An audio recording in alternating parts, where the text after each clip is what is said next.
Kisah nyata tumbal setan pesugihan. Nah, ini menarik ini. Jadi beberapa waktu yang lalu itu saya mendapatkan klien, dia itu pengguna pesugihan hitam. Nah, tapi yang menjadi unik adalah beliau selalu diteror dengan makhluk yang menyeramkan atau kita sebut dengan setan. Ya. Jadi terornya tidak hanya sekedar bentuk fisik, atau dia juga mengalami mimpi dan gangguan kesehatan, gangguan mental yang membuat dia depresi berat. Oke. Sehingga segala cara dia lakukan, baik pengobatan ruqyah dia lakukan, pengobatan psikis dia lakukan, dan juga pengobatan spiritual yang kaitan dengan masalah spiritualnya. Artinya dia datang ke guru spiritual, bukan ke tidak lagi ke guru agamanya.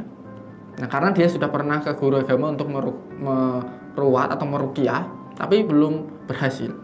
Nah, ini pada saat itu saya sampaikan, Pak, sebelumnya Bapak mendapatkan apa dari punden atau tempat tersebut? Nah, ketika beliau berobat di 2 tempat sebelumnya, itu beliau nggak cerita karena bukan bidangnya. Oke. Nah, ketika sesampainya di saya, beliau cerita segala sesuatu, masa lalunya, unek-uneknya. Nah, pada satu titik beliau mengaku beliau mendapatkan satu pusaka, dan pusaka itu di dalam perjanjiannya minta diberikan darah. Nah, awal-awal beliau sampaikan itu sangat membuat saya merinding karena setiap tahunnya beliau harus menyediakan darah dan beli dari PMI, Palang Merah Indonesia. Tapi sekarang itu nggak boleh, ini kisah dulu ya. Nah, saya sampaikan waktu itu ingin berhenti karena kan di pekerjaannya, di usahanya dia itu karyawannya kerap kali mengalami kecelakaan bahkan meninggal dunia. Beliau panik karena karyawannya itu sering bercerita karena apa ini tumbal pasti kan si pemimpin ini, si orang ini, si klien saya telinganya panas dan kayak terkena hater ya. Ada tahu lah kalau keserang hate itu rasanya luar biasa. Kemudian beliau konsultasi dengan saya, Mas, gimana cara untuk menghilangkan kutukan atau menyerahkan darah ini dalam setahun sekali dan ini tidak mengganggu pekerjaan saya, tidak menyerang karyawan saya, dan tidak menyerang saya. Saya sampaikan waktu itu, Pak, Bapak ini dibantu sehingga sukses. Kalau Bapak punya teman membantu sedemikian rupa, kemudian Bapak buang, kira-kira sakit hati enggak? Marah enggak? Balas dendam enggak? Nah, setiap makhluk punya perasaan, bahkan hewan pun punya perasaan. Nah, tidak terkecuali makhluk spiritual seperti itu. Jadi Bapak harus melakukan dengan baik, Bapak mendapatkannya dengan baik, meninggalkannya pun dengan baik. Sampaikan pula, makhluk itu tahu Bapak bohong dan tidak, karena hati Bapak itu ya juga batin itu kan spiritual. Jadi kalau batin Bapak jujur, dia akan mengiyakan.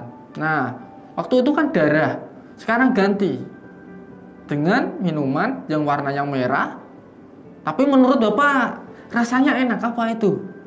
Beliau nggak tahu. Saya sampaikan, Fanta, minuman yang berwarna merah dan yang segar. Karena Bapak segar itu nggak bohong. Gimana bisa Mas? Bisa, coba. Dicoba. Sebulan lagi beliau kemudian konsultasi lagi, Mas, saya ingin cepat-cepat. Oh, nggak bisa. Bapak harus step by step. Lalu gimana Mas ini?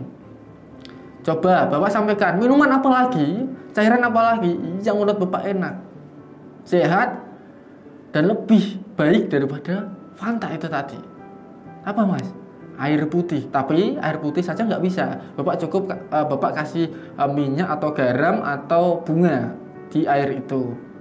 Nah, sampaikan saja seperti itu. Nanti setelah itu kok berkurang airnya atau buahnya kok layu, kering dalam waktu sesingkat-singkatnya, berarti itu diterima.